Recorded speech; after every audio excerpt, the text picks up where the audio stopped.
گویا اللہ نے یہ مثال بیان کر کے فرمایا صحابہ کرام کا یہی معاملہ ہے۔ ابتدا میں یہ کمزور تھے، یہ تھوڑے تھے، رفتہ رفتہ ہم نے ان کو قوت عطا کی، جس طرح وہ تناور درخت بن گیا، آج یہ بھی صحابہ کرام کی جماعت وہی تناور درخت بن کر سامنے آئی۔ آج کتنے بدبخت دنیا میں ایسے لوگ جو صحابہ کرام کے خلاف نازیبا الفاظ استعمال کرتے ہیں، صحابہ کرام کو بھونکتے ہیں، سنیوں کے جذبات سے کھیلتے ہیں۔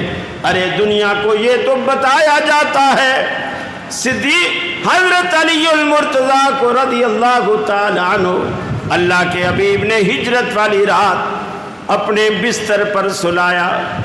ٹھیک ہے، مانتے ہیں، بڑی فضیلت کی بات، اللہ کے نبی کے بستر پر حضرت علی ساری رات سوئے، بڑے فضیلت کی بات ہے۔ لیکن میرے بھائیوں یہ بھی تو مانو سیدہ عائشہ صدیقہ رضی اللہ تعالیٰ عنہ کئی سال تک نبی کے بستر پر سوتی رہیں۔ ارے اس کی بھی تو فضیلت کا اقرار کرو، اس کی بھی تو فضیلت کو مانو۔ علی جب بستر پہ سوئے تو نبی ساتھ نہیں تھا، عائشہ جب بستر پہ سوتی تھی تو نبی بھی ساتھ ہوا کرتا تھا۔ کس قدر فضیلت کی بات ہے۔ ارے علی المرتضیٰ نبی کے بستر پر سویا تو وہ فضیلت والا ہو گیا، اور صدیق اکبر نے بڑھاپے کی حالت میں بستر والے کو اپنے کندھے پر سوار کر لیا، تو اس کی بھی تو کوئی فضیلت کو مانو۔ اور حضرت علی بستر پر ایک رات لیٹے، فضیلت والے بن گئے، میں مانتا ہوں، لیکن غار میں بیٹھ کر صدیق اکبر نے اپنی گود کو بطور بستر کے رسول اللہ کے لیے پیش کیا۔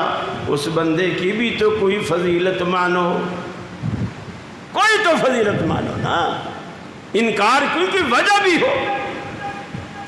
پھر اللہ رب العالمین نے قرآن پاک میں صدیق اکبر کے لیے تو خود لفظ صحابی کا استعمال کیا، صحابی کا لفظ استعمال کیا۔